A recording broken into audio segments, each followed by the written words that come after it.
Where we're at today is in La Jolla Village, actually. Uh, Candor is the name of the restaurant, Candor by Giuseppe Cuifa. He's been open just over a year now. Fantastic place. It's at 1030 Torrey Pines, so just as you're going into the village. And it's just fantastic. And he's really done a great job taking care of his staff and continuing to work and continuing to take care of the community around him. In fact, he would be with us tonight on Zoom, but he can't because he's so busy with deliveries. He has a big chicken dinner thing that they do on Thursday nights, and everybody comes and picks it up. They also have outdoor seating, so they're open for that. They do not yet have a liquor license, which is a good thing for me because I love wine. So now we have to do wine tonight. And he has an extraordinary wine list. He is Italian. He is incredibly charming. You will get about every third word of what he says when he talks fast. But he's a wonderful guy, and he's really one of my favorite people in the community. He has a catering company, he has restaurants, just a great guy, and I highly recommend the food. The wine tonight is Domaine de Trien Rosé. Now, I'm saying it with French, and I think it's actually Italian. But it is a blend of Grenache, Syrah, and Merlot. So, and it is, honestly, I have done events with this particular rosé. It's my favorite. I had to go pick some up last night. Unfortunately, I had to drink a bottle at the restaurant before I left, but that's what I do for San Diego Opera. So back to you, David. You know, I'm so glad that you take it for the team by drinking wine. That's greatly appreciated. So let's have a little cheers, toast, happy aperitivo, everyone. Happy beginning of the weekend for some of us. And let's have a drink. Okay, so if you've not participated in this before, I'll just tell you quickly what we're doing here. And so this is really just a relaxed artist interview, and we try to do it with someone that has some relationship with San Diego Opera. This is our fourth aperitivo, and I'm thrilled to be able to welcome David Adam Moore, baritone David Adam Moore. David, it's great to have you with us. Are you muted or unmuted? I'm not sure. Let's see. Is he? There we go. Yeah. Hi, everyone. Thanks for joining us, and thanks for inviting me. I'm thrilled to be here. Yeah, it's great to have you with us. So this is David's fourth time with us. We'll go into a little more detail about his different aspects. He's done two main stage operas, Pagliacci and also Romeo and Juliet at the Civic. He was Mercutio in Romeo and Juliet, Silvio and Pagliacci. He was in the first Detour production that we did, Soldier Songs, and if you saw that, you would remember that he was the only singer in Soldier Songs. It was a monodrama, I guess. And we'll talk definitely more about that because that's a role that he has a long relationship with. And most recently, he is part of our advisory panel for Opera Hack. And you may have heard us talk about Opera Hack. If you haven't, let me give you a little information about that. We have done a 2-year hackathon for opera. And what a hackathon is, if you don't know about, it sort of lives in engineering, the world of engineering and engineering schools. And it is an ideation event where you bring together thinkers, creative thinkers in a particular industry, and you use a defined amount of time as kind of a constraint to make exciting things happen. And so we had 48 hours, and we brought together composers, librettists, designers, and people that worked. Those are the people that are sort of in the world of opera, but also people that work in technology in the worlds of virtual reality, augmented reality, machine learning, haptics, which is a study of how sound and touch relate, a variety of different skill sets and mindsets. And we put them together for 48 hours, and they made proposals to us for us to offer additional funding, really research and development funding. And we chose 3 projects, and we're going to present those next month virtually. And so that's the end of Opera Hack 1. We've applied for Opera Hack 2. We hope we get some more money. But David was on the advisory group for the Opera Hack because of an organization that he's a part of, that he started with his life partner, work partner, Vida Saikun, called Glimmer. So that's my introduction. David, tell us something else you might want us to sort of have as an overview of who you are. You're not just a baritone. Yeah. Well, so I'm in operatic baritone. I sing and have sung solo recitals and principal roles in opera houses all over the world. And I've sung a bit over I'm around 65 roles now, I think, something like that. And but I started before this as a composer and a visual artist. And in my college years, I sort of narrowed my focus to operatic singing because it was such a beast of a craft to learn. And then I started an opera career, you know, in the very bizarrely unique and unusual way that most opera singers start their careers. Everyone has their own individual path. And then later on, I came back to composing and to visual art and eventually to stage design and stage directing and projection design. And so for the past 5 years with our collective called Glimmer, GLMMR, my partner, who is a very well-known set and costume designer for stage and film, her name is Vita, V-I-T-A. Vita and I have created a number of productions for opera companies all over, usually involving pretty heavy digital media. And so I've been doing that in addition to singing. So it's really been 2 layers of career, and there are some shows on which I actually designed and sang, other shows in which I only designed, other shows, and many shows in which I only sing. And there have been some projects like Winterreise, which David will talk about a bit later, in which I've designed, directed, and sang.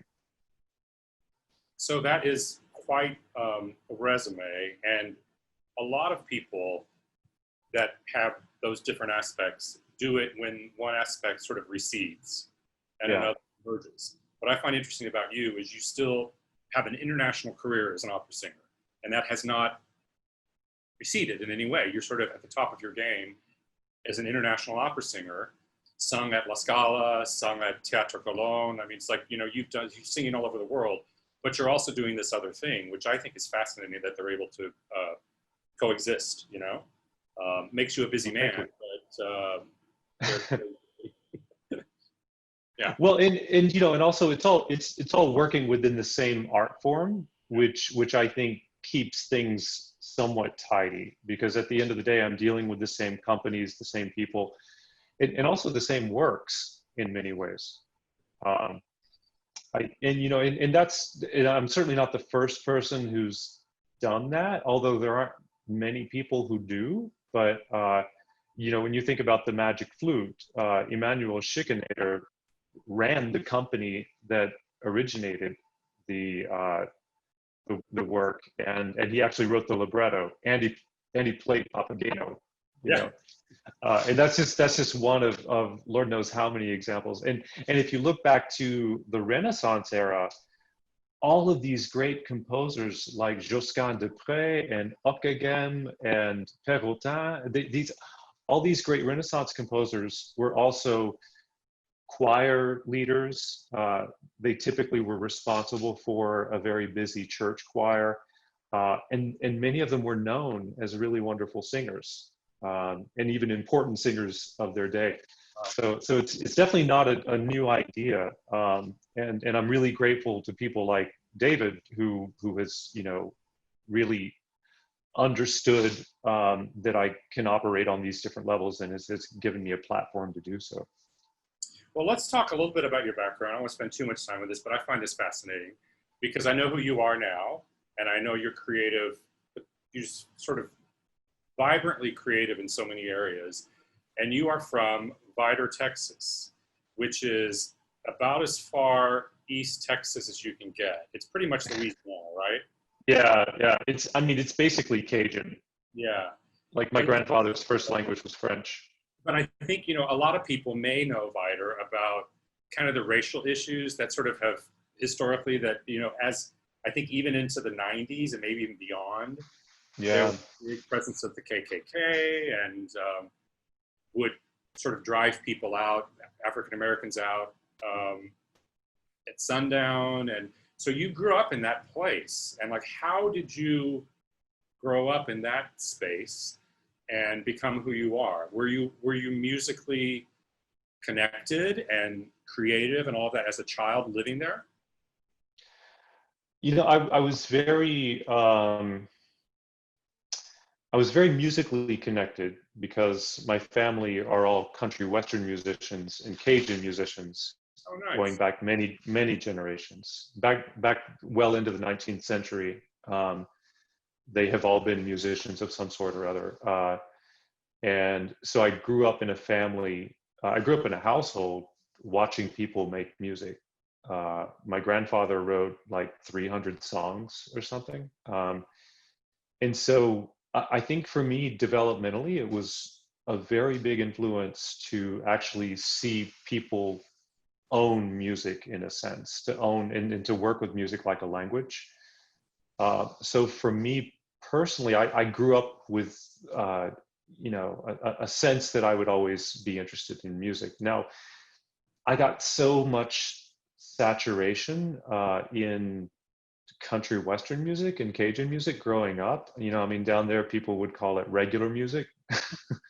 So, um, so I really had enough of that by the time I was a kid. Really, I mean, you know, I appreciate it certainly, but um, I was very interested in synthesizers. You know, from the time that I was a 8, 9 years old and would see music videos with synths in them, and so I was really interested in electronic music. So from fairly early on, I found my own musical path, and that was basically the process that led to me discovering opera. And then as far as visual art was concerned, I had a few really good teachers who mentored me and saw that I was I don't know, I can't speak for them, but you know, I was always kind of a weird kid growing up in that environment, and I never really felt like I fit in. You know, it's that story that we all know, and so yeah, so I really latched on to some of these teachers who really took an interest in me and mentored me, and also gave me a sense of self-worth. Um, and that was a very important thing for me. It's because I think subconsciously I associated things like art making with my own sense of self-worth. Sure. And so my 8th grade art teacher, Diane Kilpatrick, she encouraged me so much, and she ended up teaching high school art around the time that I moved to high school. Um, so she really cultivated my activities as a visual artist. And then my choir director I joined high school choir like my last year in high school.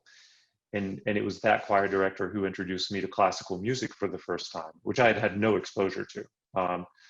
You know, there was this one radio station in that area of Texas, a public radio station. Support your local public radio station, please.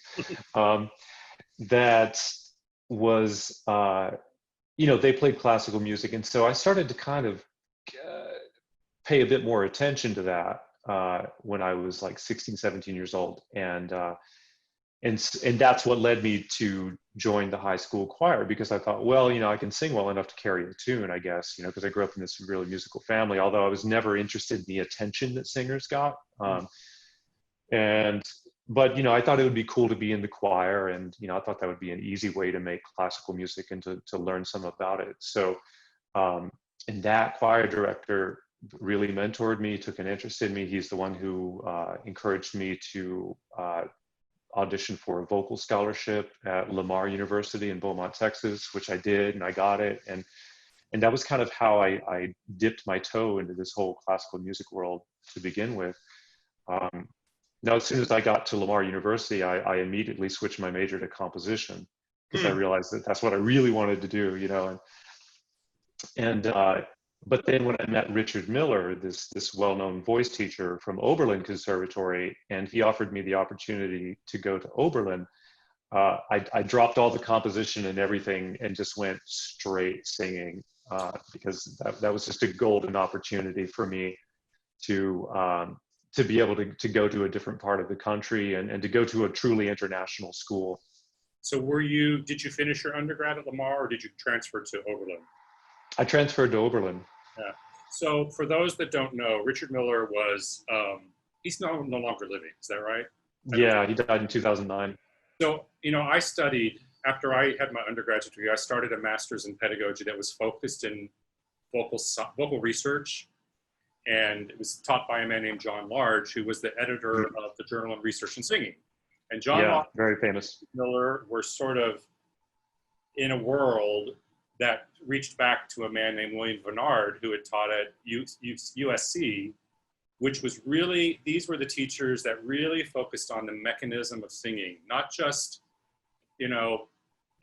the repertoire and making a bigger sound, but actually the physiology of singing and the science of acoustics. And so Richard Miller's textbooks were something that we used a lot in my classes in vocal pedagogy studies. So he was a genius. Yeah.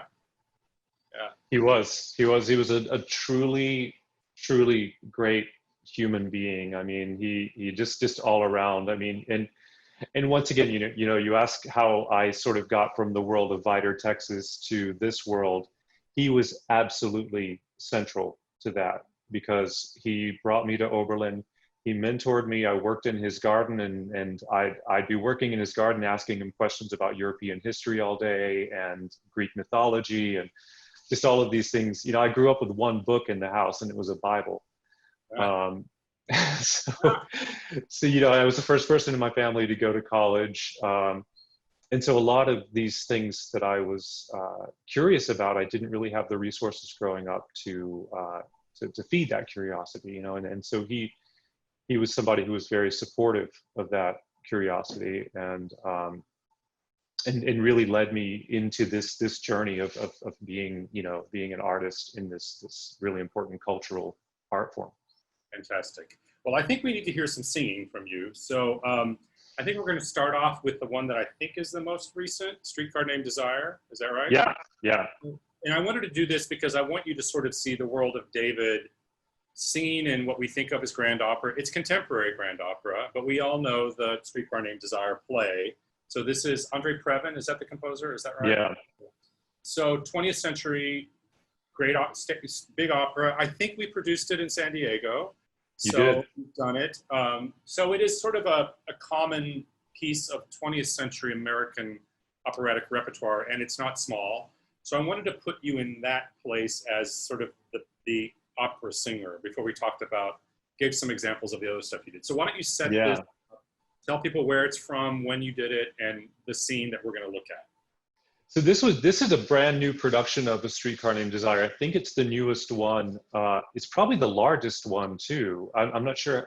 I mean, it probably would be similar in scope to the original production, but it's a very, very large scale, very elaborate production that originated at Teatro Colón in Buenos Aires, and we premiered it there just last season. And it's directed by a Spanish director who was really remarkable, and I'm hoping this is going to go to one of the big houses in Europe. We'll see. Excellent. The soprano you'll see that I'm singing with is an Irish soprano named I'm saying her name in Italian, Orla Boylan, and she's fantastic. I mean, she's a really good example of a true singing actor. Excellent. And it'll be self-evident. Great. So Joseph, why don't we watch the first video?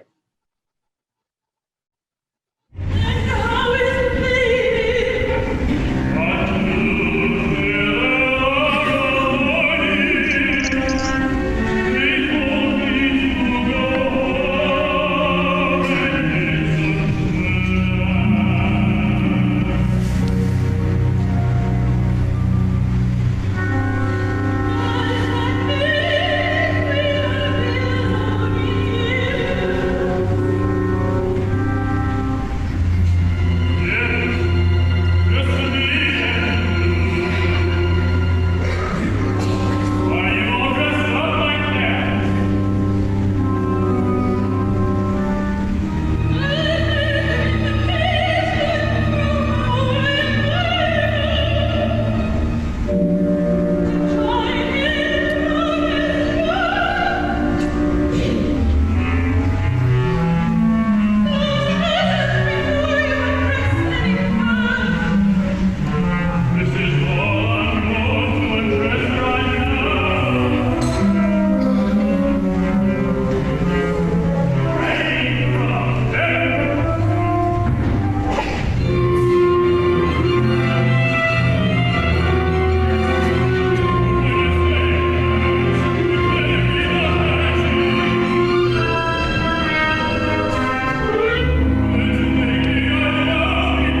Bravo.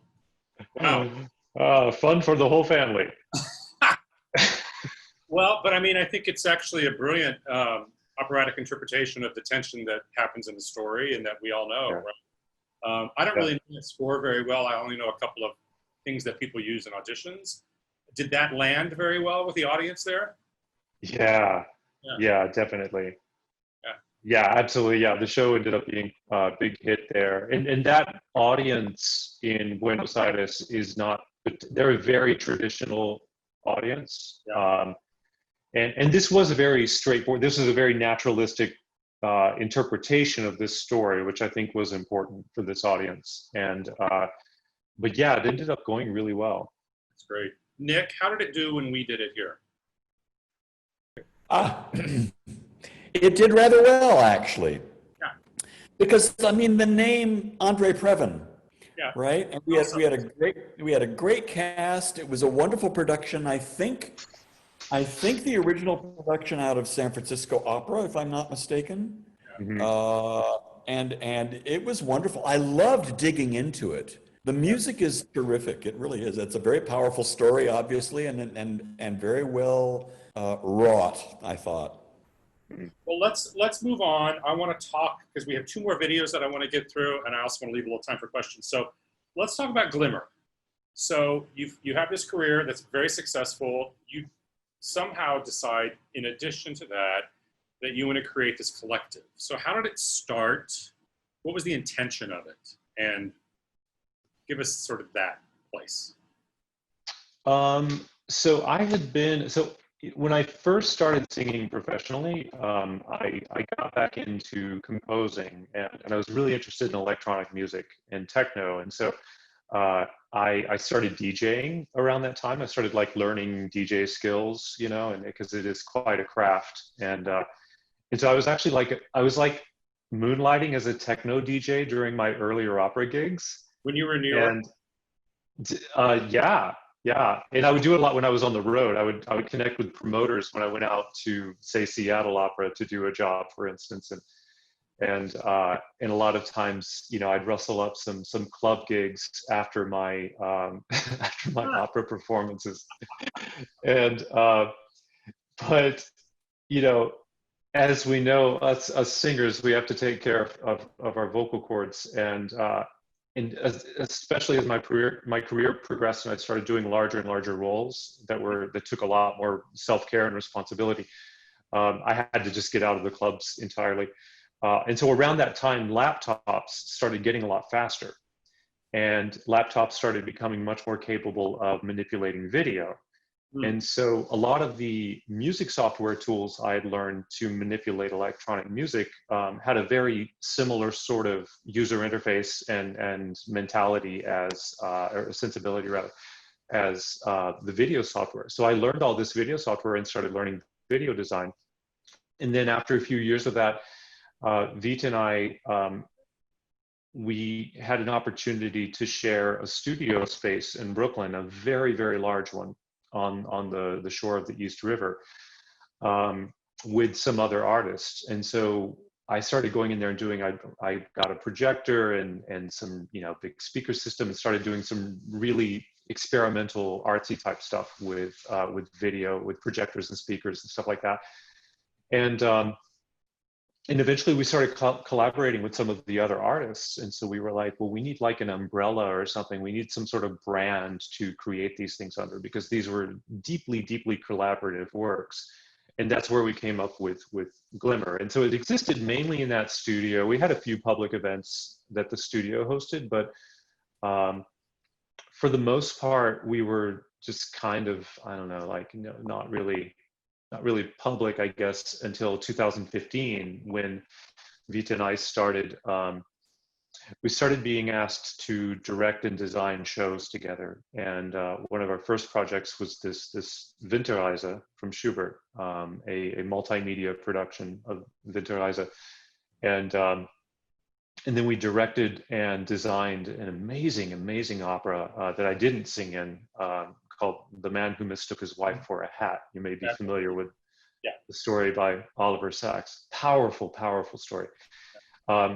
And that went really well. And so we started we started doing this sort of thing at many other companies, and doing some commercial video design here and there, and a number of things. You know, I think it's a lot of the projects that we conceived together and worked on together, even if they were small scale. Like we did this art piece where we went around the streets of Tel Aviv, projecting onto landmarks of various kinds, and doing these site-specific artworks, and so, you know, that's under the banner of Glimmer as well. And now we're looking at VR. I mean, we have this time available to us, and I'm learning some fascinating and powerful new visual effects tools, and tools in which you can develop. Well, we got the catch-all term for it is XR, which means VR, AR, and MR. So it's virtual reality, augmented reality, and mixed reality. So basically that's where we have our sight set, and our inspiration from this came largely, or inspiration, I think we always wanted to do this, but our inspiration to really kick this into action had to do with the Opera Hack activities and some of the people that we met. And we were just so inspired and fascinated by some of the people we've met through that, and that's what made us decide to start moving in this direction. We'll talk about Opera Hack in just a minute, but I want to make sure everybody understands the difference between virtual and augmented reality. So virtual is really where you don't, your view is masked in effect, right? So, yes, it's closed off. You're in this completely closed off world. Yeah, and so there's which feels massive, but yeah.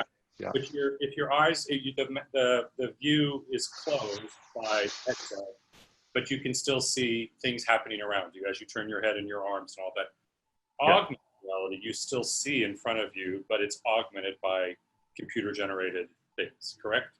Exactly. Yeah. It's like wearing a pair of glasses or goggles where you see the room around you, but then the software superimposes digital forms and characters and such into your physical environment.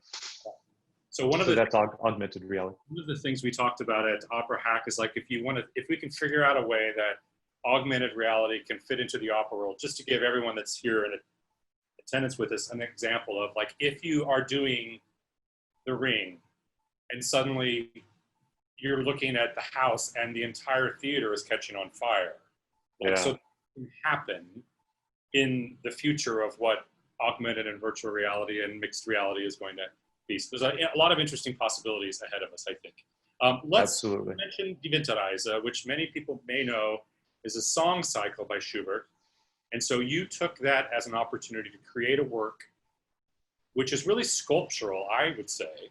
Mm-hmm. I think. It feels like an art installation. It feels like it belongs in an art gallery. Mm-hmm. Just as a heads up, I have this planned to bring here at some point in the future and do it in an art gallery with David and in this production. So why don't we watch the trailer, and then maybe we'll talk a little bit more about it on the other end. Great.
So beautiful.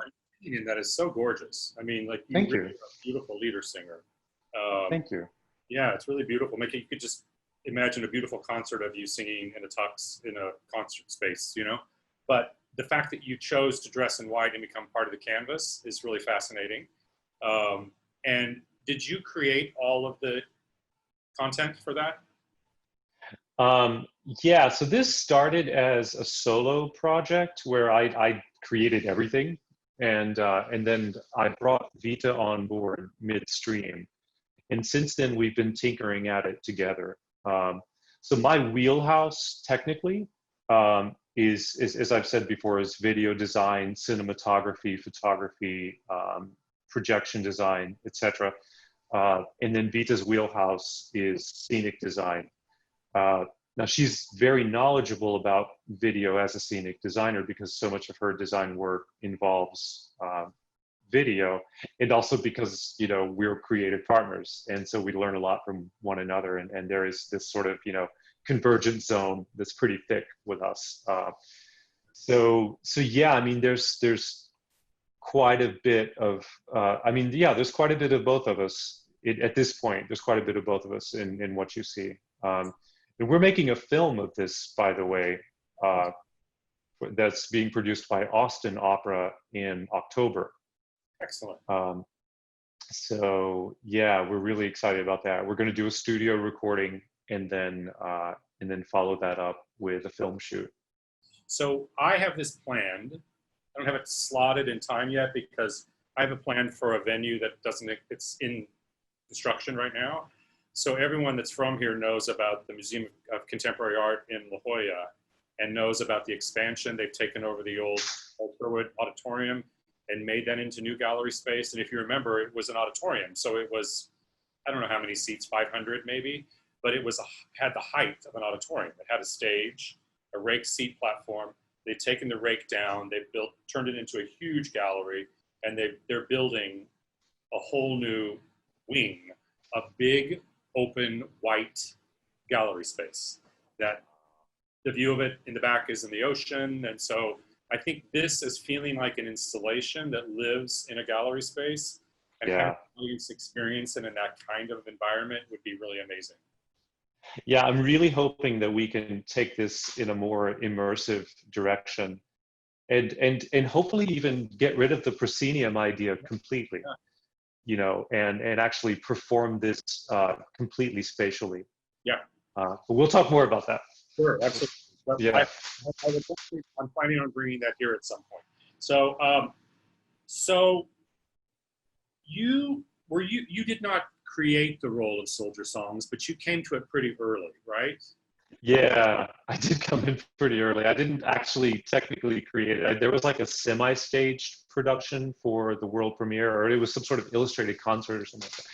I did the first fully staged production, and then I've done most of the productions of it since. And was that at Galapagos, or was that the original? That was, wow, Galapagos. That was a cool space. It was at Le Poisson Rouge. Oh yeah, sure. Yeah. So these are all little alternative music and theater spaces in New York, and that's where it. Yeah. And I saw it in the Beth Morrison production that was at the River to River Festival downtown New York, which was a good production. But I think your production and the production that we saw, I will call your production, the production that we did of Soldier Songs here in San Diego, which I believe was in 2016. Yeah. Was that a Glimmer production? Yeah, Okay. Absolutely. Yeah. So, Now, our friend Tomer Tvulun, he directed it. and He was the stage director on that. He's the general director for our audience. He's the general director in Atlanta, but he's also a stage director, quite active stage director. And he directed that. And you pretty much rehearsed it in Atlanta. Yeah. You were working on another project. So we had them rehearse in Atlanta and bring it in just really the week that we produced it. And it was a very frenetic week, I will say. But those of you that know the piece, raise your hand if you saw Soldier Songs in San Diego. It's a remarkable work, and it's difficult in many ways, and also incredibly emotionally connecting and interesting music. David T. Little, the composer, is a brilliant composer with like a wide variety of vocabulary. But I wanted to do it because I wanted the first thing out for our Detour series to feel quite different in its context and musical context. And I wanted to connect to the military community and be honorable to the military community, but also pose some questions, So I want to read the text of what we're going to see. And this is a rather long excerpt, but it's the aria. It's kind of at the apex dramatically of the work, called Two Marines. And this is really, when I saw this, it's the reason I decided I really wanted to do this piece, because it really connects with me emotionally. So let me see if I can read this. I wrote it all down. I think I got it right. And this is also, everything in this piece is really taken from interviews. So this circumstance that we're going to hear happened. Yeah. Two Marines came to my house to tell me that my son, a letter from the president, regretfully, my son. I did not answer the door. I knew the speech, heard it before. Bravely fought, in combat fell, for liberty, my son. I took my grief out to the yard, and as they knocked, I doused their car with gasoline.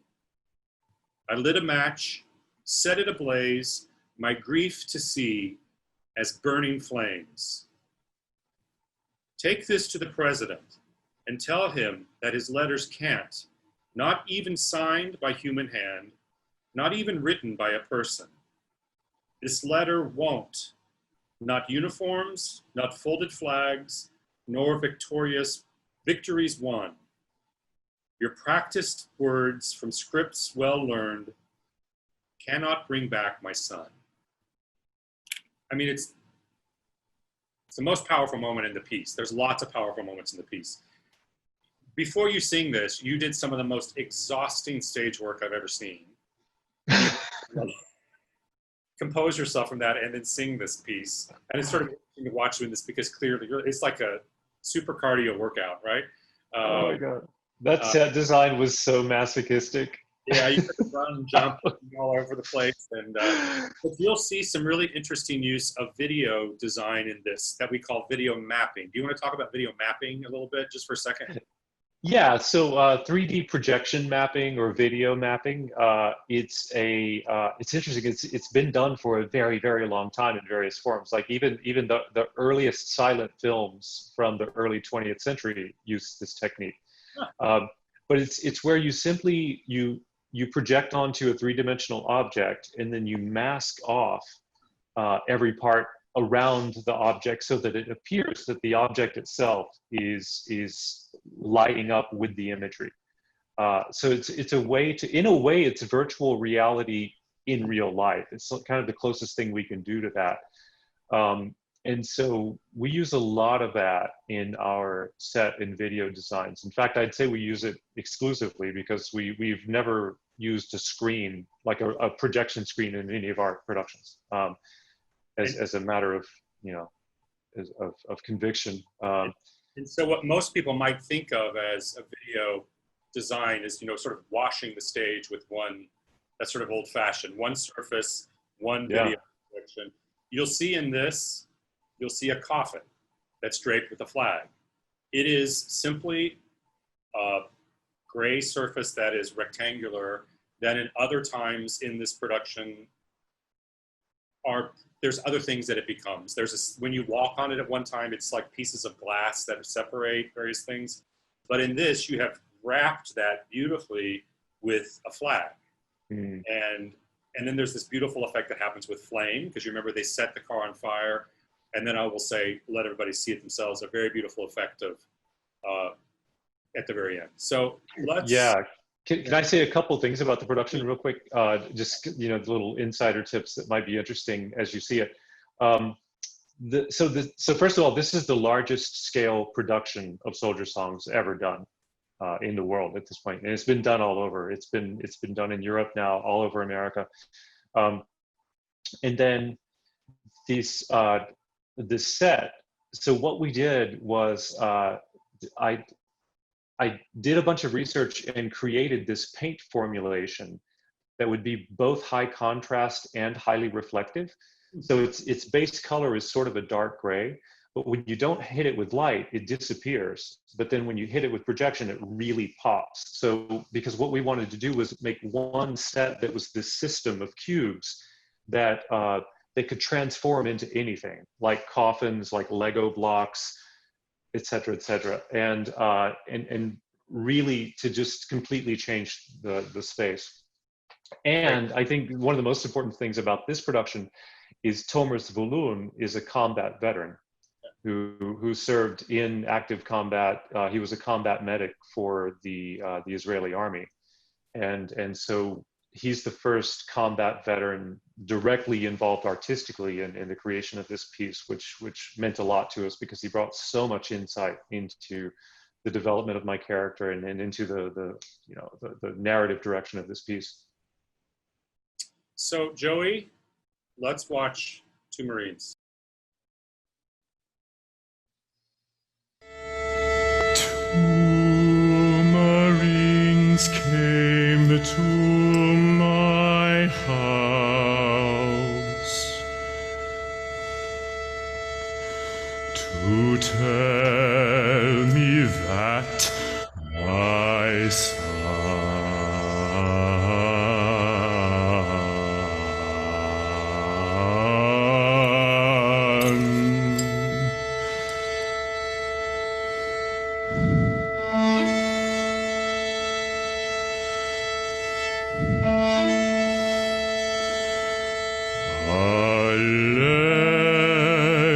from the president,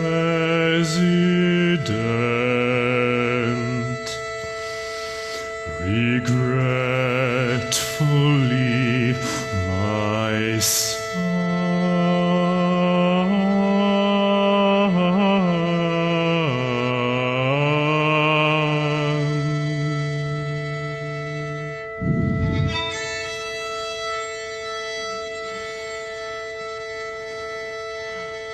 I did not answer the door. I knew the speech, heard it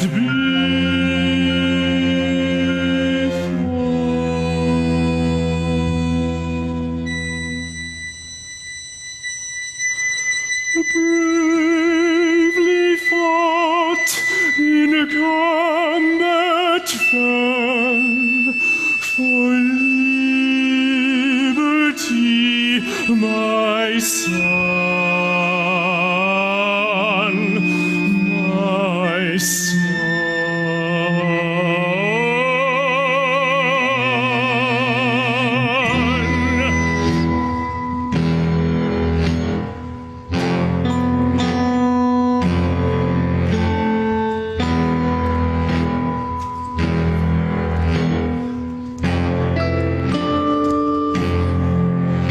I took my grief out to the yard,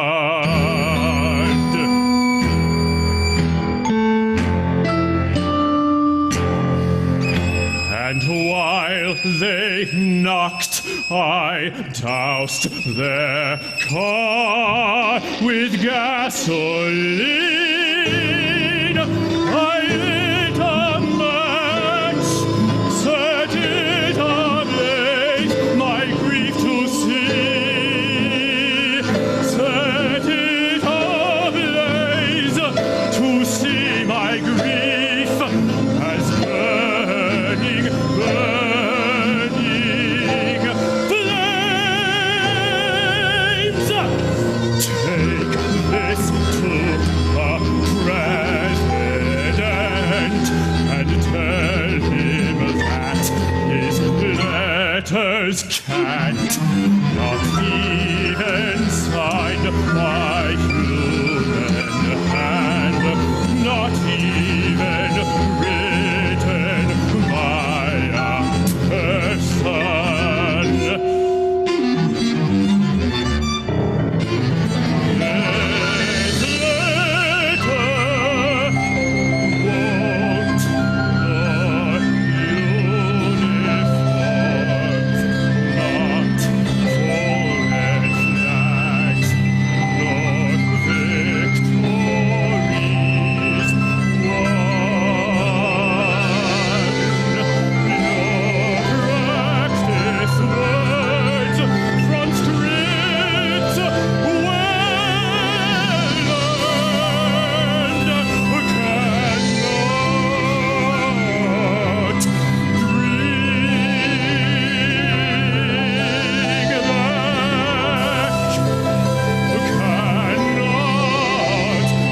my son.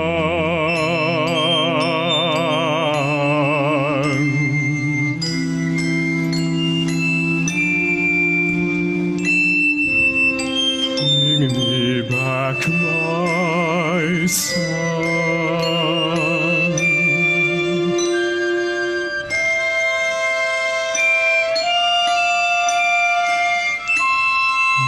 Bring me back my son.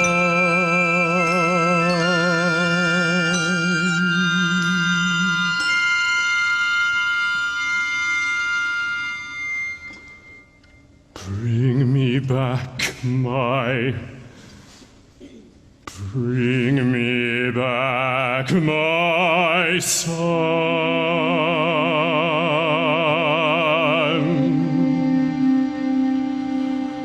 Bring me back my son.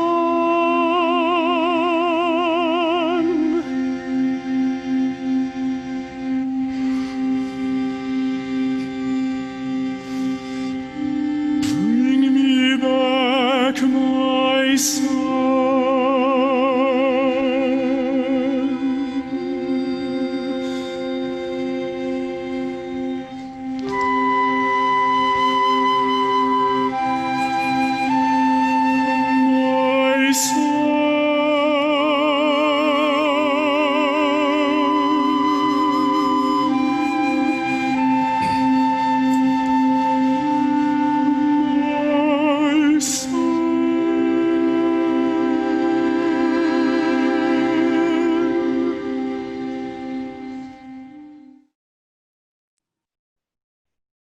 Bravo. I mean, Thank you. yeah. It's sort of devastating, but also it's just so, the end is so beautiful. Like his writing there is so beautiful. And the contrast musically, it just slays me every time I hear it. And your performance is really amazing, David. Yeah. Well, thank you. Yeah. Thank you, David. It's crazy to see all these, you know, it's been a while since I've looked at any footage of me performing. It's also been a while since I've been on stage. So I have to say it's getting to me a bit. Good. You should be proud. I get weepy every time I watch that performance of yours.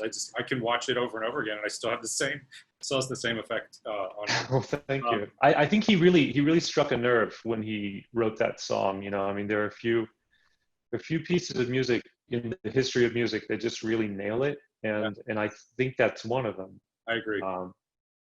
Yeah. I just feel lucky to have sung it. We don't have a ton of time left. I want to offer our. Let me see if there's any questions.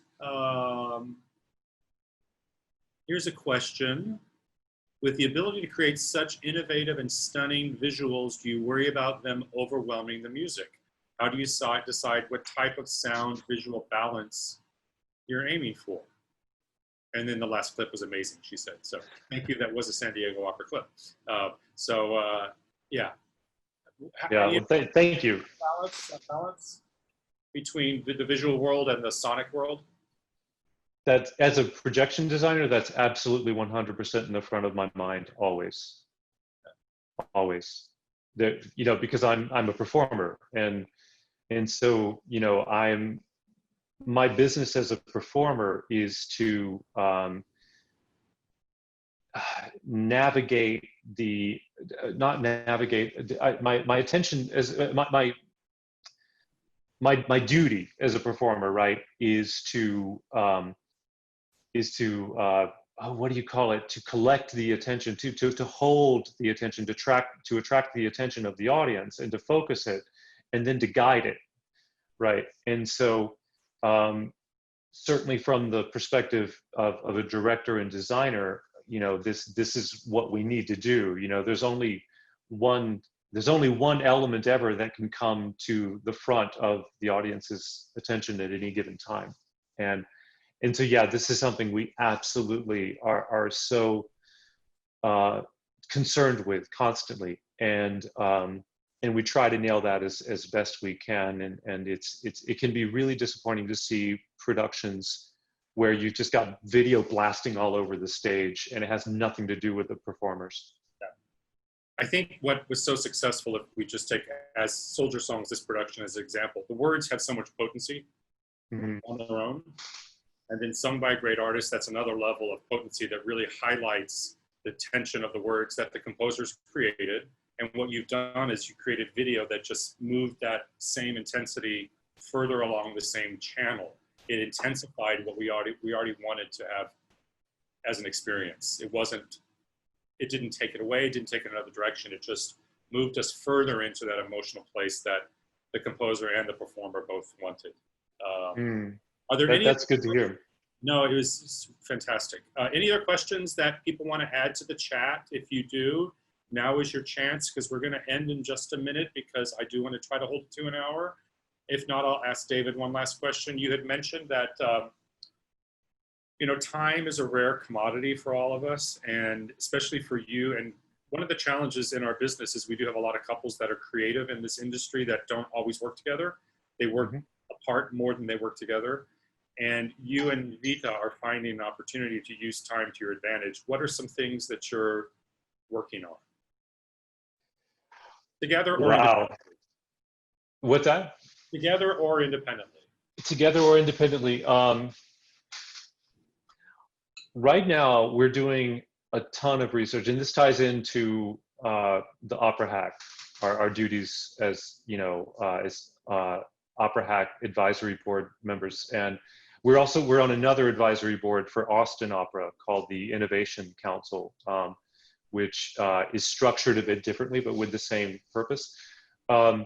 We're meeting twice a month and this is on our own. We're meeting twice a month with some leading professionals in the world of XR, and talking to them. We're all discussing the role of technology in the arts, and we're actually planning some projects with them. And I'm learning some pretty heavy duty CGI software right now to make things that are much more photorealistic in digital space. And as I mentioned earlier, learning XR software, and Vita's also learning a lot about this sort of world. And basically we're planning to move into creating content for three-dimensional spatial art making. Awesome. And we're absolutely going to continue working in the opera world. I want to concentrate a bit more on, I'm using this time certainly to focus my efforts on some solo projects and more adventurous things that I've been wanting to do for some time. So for instance, I'm putting together a program of French mélodie, of French impressionist songs that we're going to create music videos for, and some sort of live performance element. And Hungarian State Opera has taken an interest in that, and so they probably are. We're talking to them about putting it actually at the end of this coming season. We don't know if it'll be in purely digital form for them or if it'll be live, but we'll see. And then so we're working on this film for Austin. For Austin Opera, the Winterreise film, and a handful of other things. I'm contracted at least to go to Budapest next month, September, and sing Dead Man Walking. Oh, very good. There's a brand new production that I'm in there that we got just to the final dress rehearsal in March when COVID hit. And so we're looking to pick up the premiere for that in September 16th. God willing, and the creek don't rise. Yeah. Yeah. Well, David, this has been so great. Thank you so much. I'm thrilled to have had the opportunity to work with you in a variety of ways here in San Diego. And of course, I knew you in New York before then. But, I'm just looking forward to many other opportunities to bring you here and let people know all the stuff you do. So, well, thank you. It's been so great working with you, and in many places, in many capacities, and it's been so great. I just really appreciate San Diego Opera so much. I appreciate all of your support for this art form and all of your interest and enthusiasm in the art form. I think it's absolutely vital especially during this time, that we keep this art form alive. I think it's truly threatened right now. And you know, we've spent millennia honing this sound of the human voice, you know, perfecting it and creating the kind of, you know, vocal art that we create in opera. And the operatic medium is the last remaining showcase for this kind of vocalism. And so it's just so absolutely vital to our civilization that this art form be maintained. So I thank you all, and I wish I could hear your voices. It's all these, yeah. Nice San Diego face. Yeah. I hope to meet you all in person soon. It will happen, David, I promise. So give Vita my best. It's great to see you. Absolutely. Thank you for joining us. Thank you all for another great aperitivo. Stay safe, David.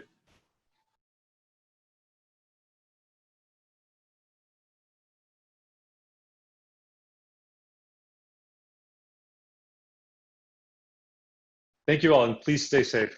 Bye-bye.